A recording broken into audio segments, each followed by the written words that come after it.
Za jioni ndugu zangu,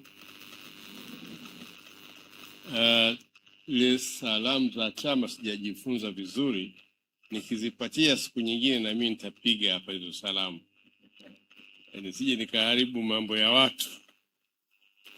Ndugu zangu, napenda niwashukuru sana kwa kunihusisha katika kumbukizi hii muhimu sana inayo tathmini safari iliyopitia Chama cha Maendeleo na Demokrasia,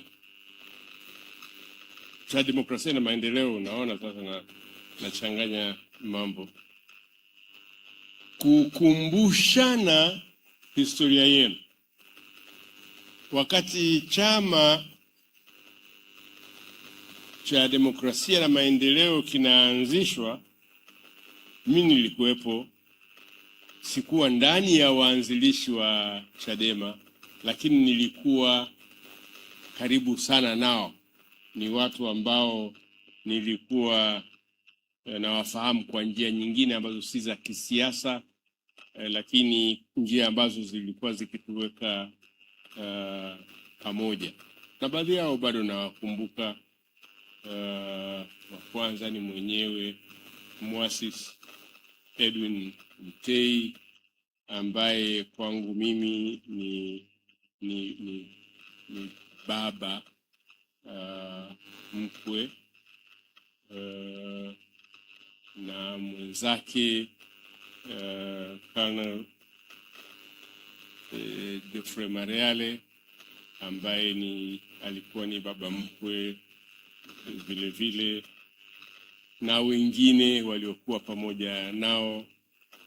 Mmoja wao alikuwa ni kijana Freeman Aikaeli Mbowe, ambaye alikuwa ni kijana mdogo kuliko mimi, lakini tukiwa katika rika ya pamoja ya ujana katika uchekibobu wetu wakati huo. Na wengine wengi.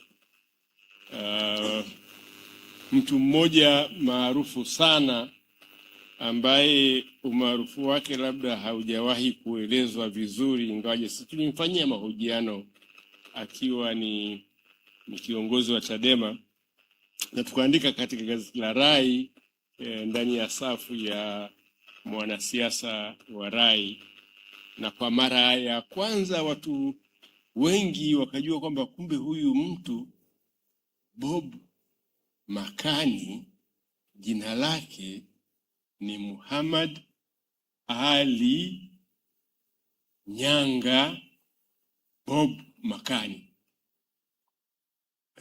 Huyu bwana kumbe ni Muislamu, jina lake Muhammad Ali. Lakini jambo jingine hawakujua kabisa, kwamba yule bwana lanki yule anaonekana na milonjo ile mirefu, anatembea kama anataka kudondoka, alikuwa ni ndani ya futiboli, alikuwa ni center half mkali sana, na amecheza kama center half akicheza katika mashindano ya Gossage. Yale mashindano yalikuwa jumuisha nchi za Afrika Mashariki tangu wakati wa ukoloni, lakini akiwa center half wa timu ya Uganda. Kwa nini?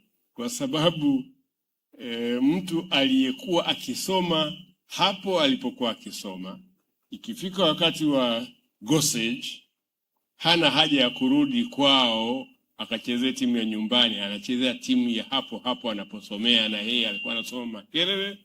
Kwa hiyo akawa ni center half wa timu ya Makerere. Hayo yote tumeyazungumza wakati tukikaa mahala fulani tunakunywa juice. Kama unaamini jambo kama hilo. Na watu wengine kina Victor Kimesera, ambaye alikuwa ni mtu mmoja maridadi sana, na mtu aliyependa kuwaburudisha watu na kuwastarehesha. na wengine kaja kukutana nao baadaye, akina Wilbrod Slaa na wengine. Halafu nikaja kukutana na vijana sasa wengine kiacha Freeman Mbowe. Na wakati wote nimeweza kutambua ndani ya Chadema uwezo mkubwa wa kugusa watu ambao wana maono, hata kama ni vijana wadogo, maono ya kusaidia nchi yetu kuendelea. Na wakati huo mwanzoni mwa miaka ya 90 tulikuwa tunaona nuru fulani ya mwelekeo wa Tanzania kisiasa. Mimi nilikuwa nimeingia bungeni wakati ule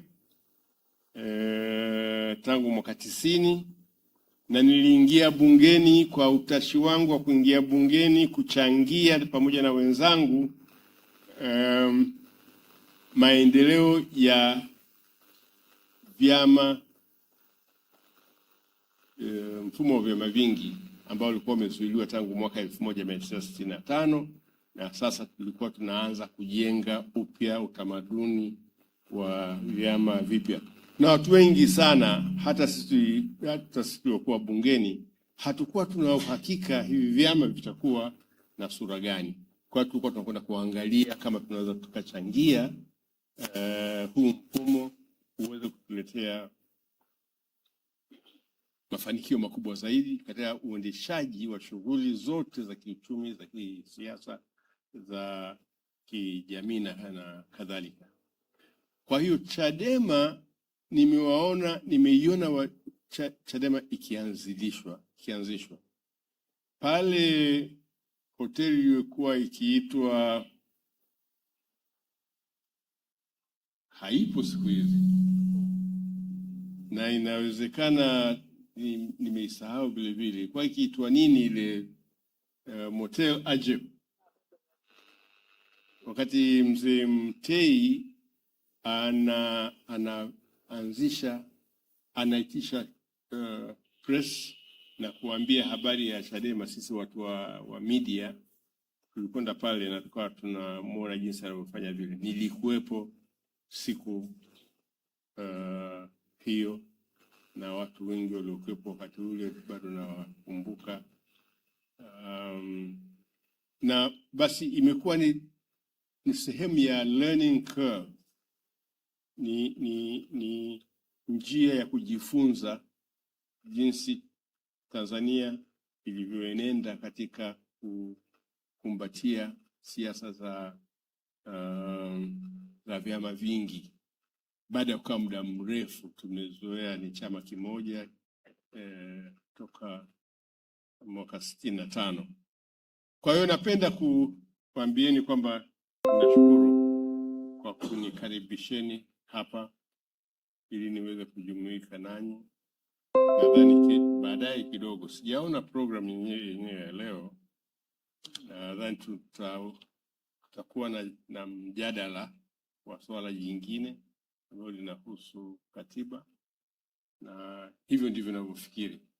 Kama sivyo nitakwenda mnavyotaka, lakini kama hiyo itakuwepo, nitakuwa na muda mwingine tena wa kueleza mawazo yangu kuhusu mada yenyewe inayohusu masuala ya katiba. Asanteni sana na watakieni shughuli njema jioni ya leo. Asanteni sana.